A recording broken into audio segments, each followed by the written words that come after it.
let's talk to Mr. Adrian Calamel. He's a fellow at the Arabian Peninsula Institute and the author of forthcoming book on Hezbollah. Mr. Calamel, good to see you, and thank you very much for joining us at this hour. Let's try and decode what the Prime Minister of Israel is trying to say, because he's urging Iranians to unite. He also goes on to say that the regime in Iran is evil and oppressive. He's telling them Israel is engaged in one of the greatest military operations in history. What do you make of his statement?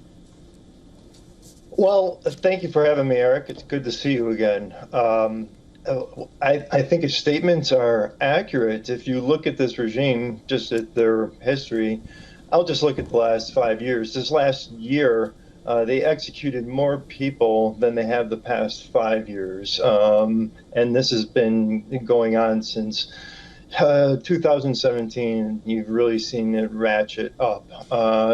They've just brutalized their own population. And I have seen video coming out of Iran where there are people dancing in the streets actually celebrating. The video is leaked out. Much of it you cannot get because there are blackouts. But this was, there's net outages. There was a complete blackout. So I believe Netanyahu's correct that, and I think the Iranian people, from my own communications with people inside and outside, view this as kind of, this is the beginning of something that could topple this regime that's kept them in kind of chains for the last 46 years. Mr. Calamel, why did this not happen earlier? Because we've seen there's some sort of negotiations between America and Iran, and America insists that these negotiations will continue. In fact, they say that their teams will meet in Oman on Sunday. But why did this not happen earlier when it comes to Israel, unleashing missiles towards Iran? Another great question, Eric, and I do believe that, excuse me, I do believe that Israel had probably wanted to do this a little bit earlier. Everything was set in place. The things were really moving in their direction, and that's when we saw the brakes kind of put on it, and we're going through this 2-month, 60-day negotiation process. That I'm skeptical about any type of meeting in Muscat and what happens with that. So the reason why it actually happened now, and they couldn't wait any longer, is because the reports that are coming out from the IAEA and other people that study non-proliferation have said that it is very clear that they're racing towards a bomb and the militarization of their highly enriched uranium. So there was the urgency there. They were up against the clock here. It was up against Khamenei's clock. So probably the conversation was made Netanyahu to Trump. Trump said, "Oh, give me a couple of months to try and work this out." I'm trying to balance a couple other things that are going on in the world, such as the Ukraine, and let's see where this goes. But I think at the end of the day, Trump was always going to revert back to his 2018, 2020 maximum pressure campaign against the regime. Mr. Calamel, Israeli Prime Minister says that this will be an ongoing affair, but to what end? That's my question. To what end is Israel willing to go? And to what end does this retaliation willing to go between Iran and Israel, in your own view? In my view, Israel will go until the sites that have the ability to both enrich and reprocess are eliminated, that they can no longer be used, then they cannot be brought back online. That's the end. They've also diminished them to a certain level of their command and control. If you look at General Salami, the head of the IRGC, now, as far as the Iranian response, the regime's response, we have to remember they have a finite toolbox that they can work with here. They don't have a conventional army. What you're seeing right now is what you're going to get if they decide to continue to play in this sandbox. They could always say, all right, we're going to stop, or else the regime is going to fall, and then pivot away and look to the unconventional attacks, such as hitting embassies in other continents, etc. Mr. Adrian Calamel, stay with me, because this is an ongoing coverage on WION World is One, and this is the latest we are getting in our newsroom at this hour, that Israeli interceptions of Iranian missiles is continuing at this moment. The interceptions were seen in the sky as the Israeli military said another attack was taking place. Air raid sirens sounded in Tel Aviv following the identification of missiles from Iran towards Israel, and that's according to Israel's defense forces. This is the latest visuals and events we are receiving from Israel. And the state television in Israel has indicated that Iran has launched a fresh wave of attacks on Israel. The interceptions were seen in the sky as the Israeli military said another attack was taking place. Air raid sirens sounded in Tel Aviv following the identification of missiles from Iran towards Israel. Now, sirens continue to wail in Tel Aviv as Iron Dome intercepts Iranian missiles. This is an ongoing retaliation between Iran and Israel, and this is the latest we are getting in our newsroom at this hour. And Israel has intercepted the missiles being deployed from Iran, and the IDF has already put out a statement saying that the interceptions were seen in the sky as the Israeli military said another attack was taking place. Air raid sirens sounded in Tel Aviv following the identification of missiles from Iran towards Israel. Mr. Adrian Calamel is still with me. Mr. Adrian, this looks like a provocation from Israel, but let's put that aside.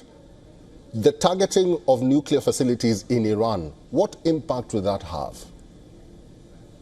The impact is it's going to weaken the regime, just because they've put so much stock in. Ali Khamenei sees it as a source of pride of not just him, but his regime, which is, as I said previously, has oppressed the people for 46 years now.